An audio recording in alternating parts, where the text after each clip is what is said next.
अस्सलाम वालेकुम, मैं हूं मियां इरफान खालिद और आप मौजूद हैं हमारे साथ लेमन ग्रास के पेज के ऊपर।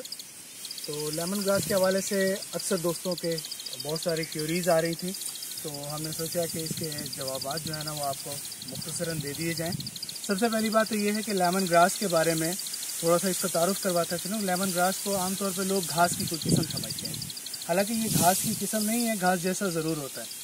लेमन ग्रास बेसिकली कहवे की ग्रीन टी की किस्म है, जिसे हर्बल टी या स्लिम टी के तौर पर इस्तेमाल किया जाता है। इस वक्त दुनिया भर के अंदर इस चाय की बहुत ज़्यादा डिमांड है, बिलखसूस पाकिस्तान, चाइना और यूरोपीय ममालिक जो हैं वो इसके अंदर बहुत ज़्यादा इस्तेमाल हो रही है।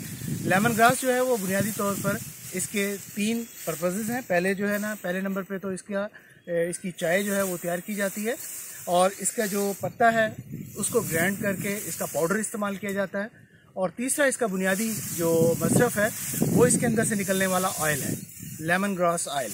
लेमन ग्रास ऑयल जो है वो फार्मास्यूटिकल और दीगर इंडस्ट्रीज़ के अंदर इस्तेमाल होता है।